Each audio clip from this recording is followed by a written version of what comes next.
কিহৰ কাৰণে আজি প্ৰতিবাদ? প্ৰথমেই আমাৰ সংবাদকৰ্মী বন্ধুসকলক ধন্যবাদ দিছোঁ।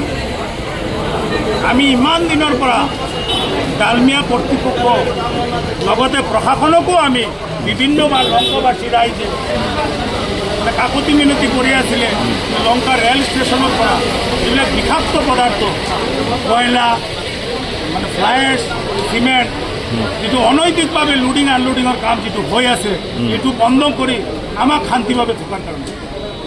কিন্তু তেওঁলোকে কি কৰে, ডালমিয়া কৰ্তৃপক্ষক ৰজাগৰীয়াক সন্তুষ্ট কৰি পেলাই মেনেজ কৰি পেলাই অনৈতিকভাৱে নিয়মৰ বহিৰ্ভূত কৰি পেলাই তেওঁলোকে ইয়াত লংকা ষ্টেচনত লোডিং আনলোডিঙৰ কাম কৰি আছে, যাৰ ফলত আজি লংকাৰ যিটো পৰিৱেশ এটা 1 নম্বৰ 2 নম্বৰ ৰেল গেটটো বন্ধ হৈ থকাৰ পিছত 4টা জিলাৰ কমিউনিকেশ্যন এই লামডিং ৰোডেদি কমিউনিকেশ্যনটো হয়, ৰাইজ অহা যোৱা কৰে।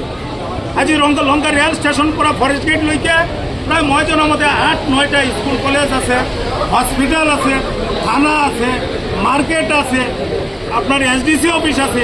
গোটেইখিনি এটা গেদাৰিং এটা সৰু ৰাস্তাৰ মাজত থকাৰ পিছতো আহ্বান কৰি পেলাই ডালমিয়াই কি কৰে, এই বিষাক্ত বস্তুবিলাক ইমান ডাঙৰ ডাঙৰ গাড়ী দি বনানি কৰি আছে, যাৰ ফলত সাধাৰণ মানুহৰ জীৱন যাত্ৰা মানে নচলাৰ পৰিৱেশ এটা হৈছে।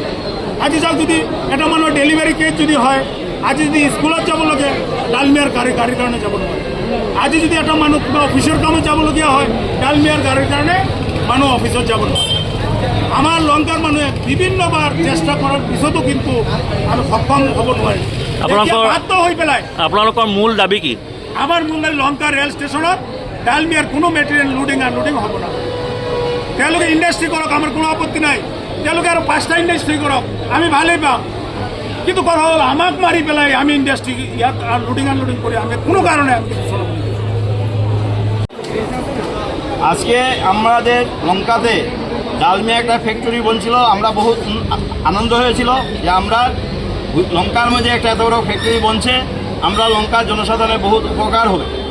কিন্তু আজকে এই ফ্যাক্টরি বনছে, ফ্যাক্টরি বানাতে আমাদের কোনো দ্বিমত নাই।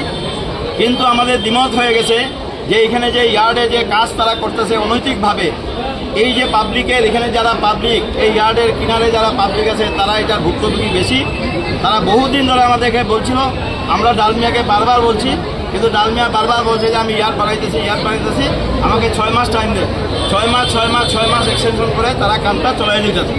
যার জন্য এবার যখন সচেতন নাগরিক এই আন্দোলনে ভাগ লইছে, তখন আমরাও দেখছি যে আমরাও সচেতন নাগরিকের মধ্যেই পড়ি। যদি লঙ্কার জনসাধারণ আমরা নাগরিকের ভালো হোক এটাই আমরা চাই, আমরা গাড়ি ইনকাম করুক, এটার থেকে আমরা ধরব না, জনসাধারণ বাঁচলে আমার ইনকাম হবে। যার জন্য আমরা জনসাধারণের সঙ্গে একমত হইয়া এই ইয়ার্ডের কাম বন্ধ হইতে লাগে। এই ইয়ার্ডের কাম আমরা বাইরে এখানে চলতে দিব না। কিলিং কাজ ফ্লাইস যা আছে ওনার ফ্যাক্টরির ভিতরে উনি করুক, আমাদের কোনো আপত্তি নাই, কিন্তু ইয়ার্ডের মধ্যে আমরা করতে দেব। তার জন্য আজকে আমরা এই ধর্ণা।